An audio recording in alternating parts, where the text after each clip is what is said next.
Good afternoon, YouTube. Metalhead Weatherman here. Hopefully you guys are doing well. So, a lot going on here today. Unfortunately, I'm not able to cover flood events right now because the computer is really struggling to handle much of anything these days.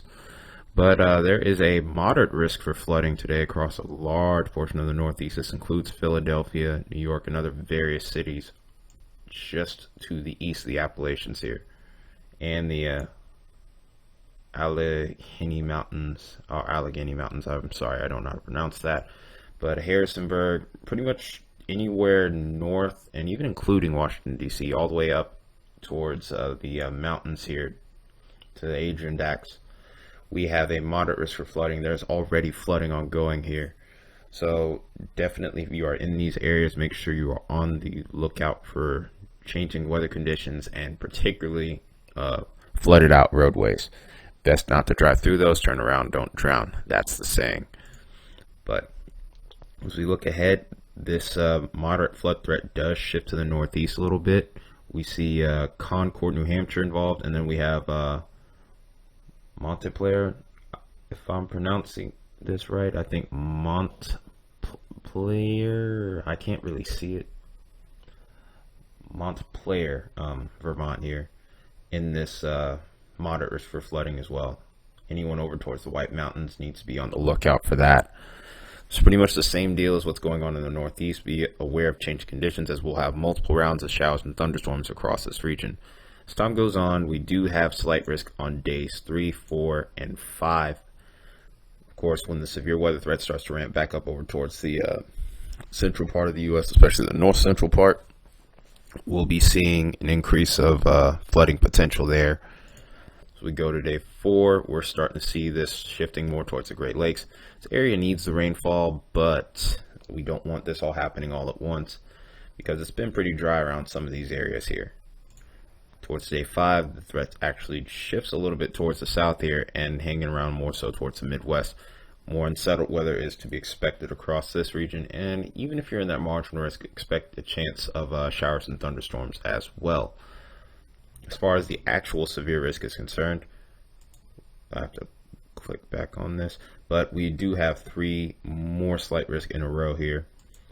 Sunday's threat, of course, includes our area that's affected by the flash flooding and the excessive rainfall, but we also have to include this area over here where we could see additional thunderstorm development across from Memphis all the way to Shreveport, or actually to the southeast of Shreveport, Alexandria, all the way towards the Gulf Coast, including Biloxi and Mobile, and then pretty much the entire state of Mississippi and Alabama have the potential for a slight risk of severe weather. Anywhere in the dark green, we're looking at a marginal risk for severe weather. A lot of towns involved, a lot of cities and towns involved in that as well. The main threat today is going to be wind. Hail threat is really low. In fact, there is no hail threat area now, nor is there a tornado threat. So damaging winds is definitely going to be the main concern today, without question. A little bit different when we get into day 2 here, because we do have a now bimodal area. This is including a lot of Wisconsin, small part of Michigan there towards the UP, which includes Marquette. And then we also have to look at our main slight risk over here, which is the one that we've had for the last few days, which includes a good chunk of Nebraska here. We have Omaha and Norfolk in there, and as well as McCook. So mainly the larger population centers that we're talking about here. But Colby, Garden City, Liberal, and then all the way towards Kansas, we have Woodward, Amarillo, Texas now. It's mainly towards the panhandle of Texas, Lubbock, and then we're starting to creep back towards Oklahoma City as well. We do have marginal risk too that are mainly including most, if not all, of Montana, Wyoming, Idaho, and Washington. Then we also have an additional marginal risk here towards the area we were just talking about towards the northeast. This is north of Philly. This is now including New York City. Boston, you're just outside of it. Albany, you are in it. Springfield, Mass, you are in there as well. So be on the lookout for severe weather. Threat for this one is going to mostly be damaging winds and hail once again, but there are a couple of areas where we have a 2% chance of tornadoes right now. We'll be keeping an eye on this, and maybe if I can, we can go live. A lot of that's going to depend on my work schedule and also this computer, because it's not been getting any better here. Changes are coming though. As far as day 3 is concerned, slight risk is including Des Moines, Iowa. Omaha and Lincoln are involved in this one as well. Norfolk too, and then Valentine, Nebraska. Also, we have to be on the lookout for you. No clear hazard has emerged yet, but we're not within that 48-hour period for us to be able to find out from the Storm Prediction Center here. Quick look at the models here. We're going to pretty much be taking a look down the line in general here. So we're going to just run through all levels of the atmosphere. It's a pretty good model agreement for the most part as far as this setup is concerned here. I'm just going to run this in a loop for time's sake. It's not going to be a super fast loop, but you can tell that a trough has begun to develop here. And we're going to see this trend pretty much continue throughout a large portion of this month. At this point, towards the middle of the month, it may seem to quiet down, but you always have to watch out for these little red areas that are forming right here. These are jet streaks, and these could also increase the potential of severe weather based off of how they're positioned. If they're more so towards the left side of the trough, it's especially concerning. We could also be seeing potential for trough ejections, a little bit stronger trough ejections too, possibly, as well as the usual convergence and divergence setups that we have all been very familiar with over the last few weeks in particular. So that's what we're looking at from 200. 500 is where we end up usually seeing a lot of storm vectors in particular. So we'll go ahead and take a look at that as well. Hate that I have to keep changing the loop speed on this, but I'm going to just kind of try to roll through this video as best as I can here. A little bit of an experiment to try to make these a little bit more efficient. But you can see across the board here, really strong setup starts to take shape here once we get towards the latter half of the month, past the 15th.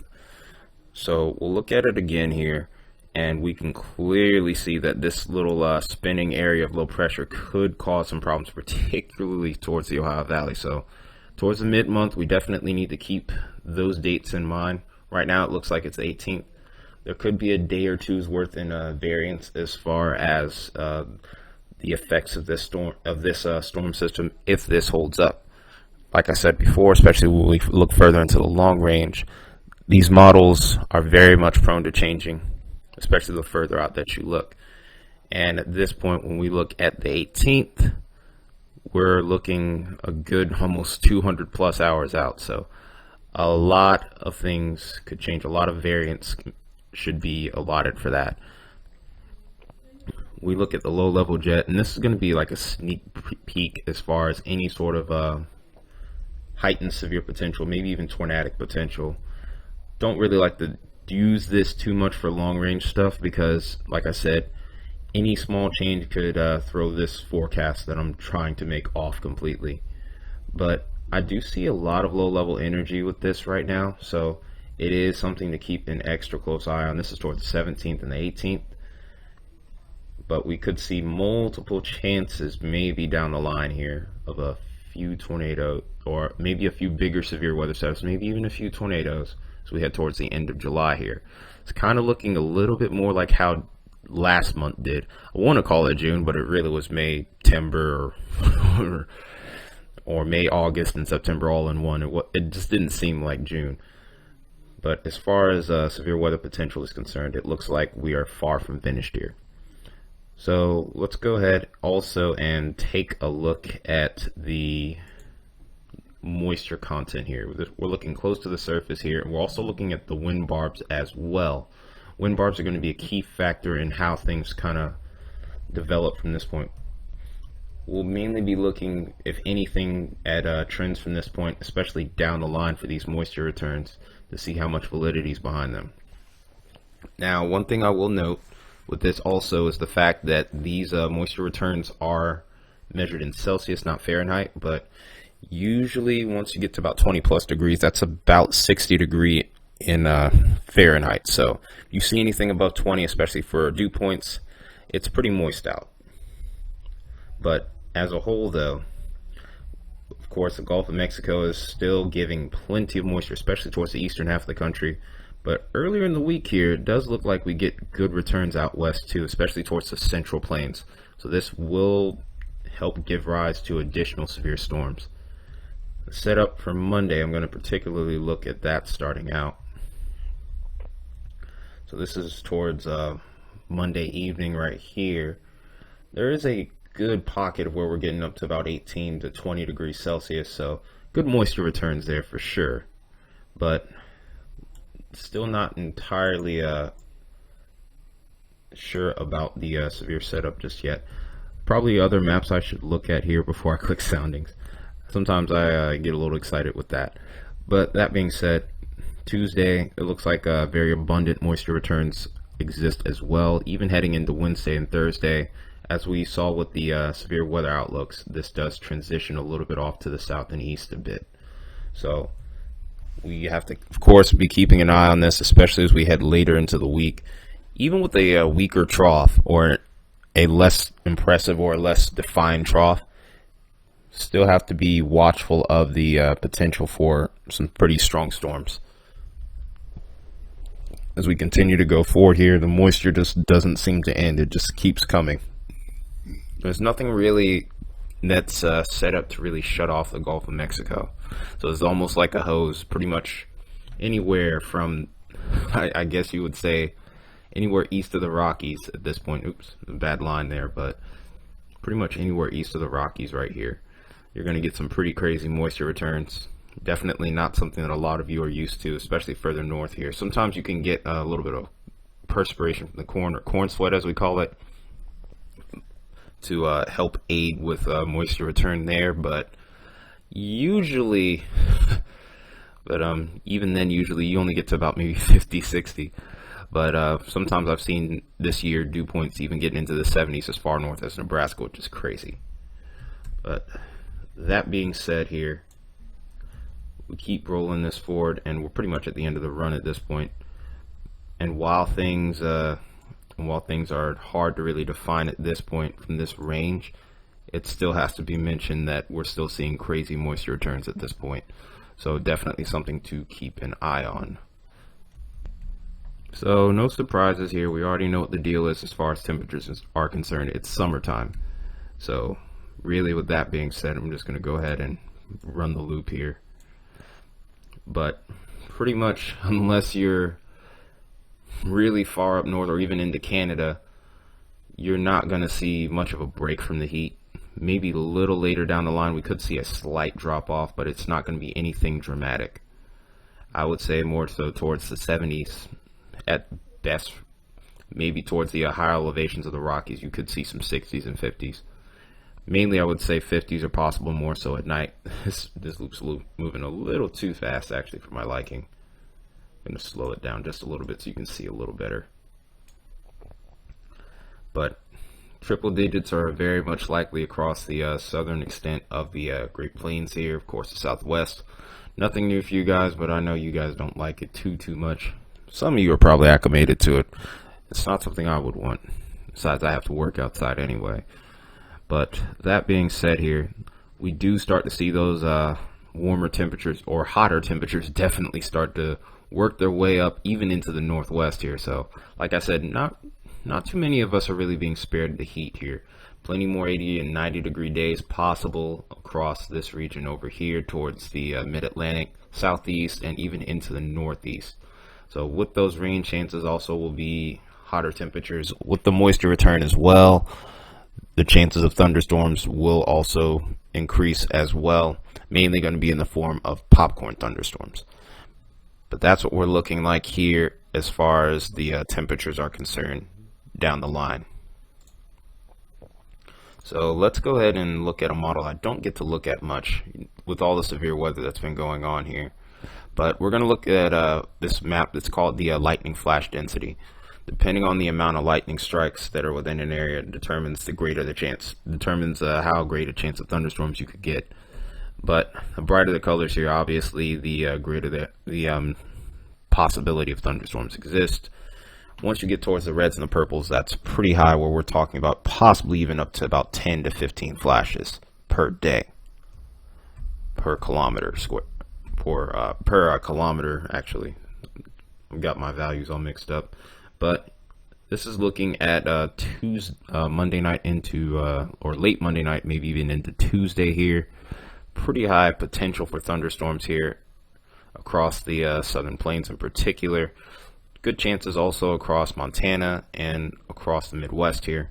As we continue to go forward, we'll see that persisting as we go into Tuesday night across South Dakota and parts of Nebraska, then also across the southern plains. Like I said, the Gulf of Mexico moisture is almost like a hose that can't be shut off, it seems. And with that, the potential for severe storms and just thunderstorms in general is going to probably persist throughout a large chunk of the month here. Heightened chance of thunderstorm activity over here, as we're getting some ridiculous amounts here. 13 to probably even, there's a 20 that just popped up. There it is right there. 20 plus flashes per day. That's a lot. But pretty much across Missouri, good chance of thunderstorms, some of which could be severe, by the way, too. Then as we continue to go forward, it's the next day, pretty similar deal, high values. And as we continue to go forward, we're going to just continue to see these storms just continue to persist all throughout the month here. This is the euro that we're actually looking at, where I'm able to access this model here. But as a whole, like I said, pattern's going to still be active here. It doesn't look like we're getting any breaks from that anytime soon. As a whole, though, let's look at the precip here, and then we'll also take a look at rainfall totals, because that's going to be very important for people in the Northeast. But from what we can see here, we can see these multiple opportunities for storms persisting all throughout the time period here, which is really within the next 16 days. In fact, as we get towards the mid-month, coverage really starts to increase here. With that trough developing, what you usually will get is a lot more thunderstorm development and even chances for severe weather, like we mentioned before. Also seeing an increase in the number of low pressure systems we end up seeing after the mid-month here in particular. It's almost like a new storm track ends up developing here, so definitely a big change going on with our current weather pattern. But that being said here, there's nothing really beyond that for me to talk about too much, other than the fact that we have severe storms. Nothing going on by means of snowfall here, unless you're out west where it's hot and pretty much dry. No real surprises there. We do need to be looking out for fire weather, of course, too. I will try to provide updates on that where I can, because with the severe weather being the way that it is, I'm trying to do my best to cover that too. Last but not least, these are our quantitative precipitation forecast here. So heavy rain is likely across the Northeast here. We could see some pretty impressive values here. In fact, we can easily see 2 to 3 inches within the next 24 hours here.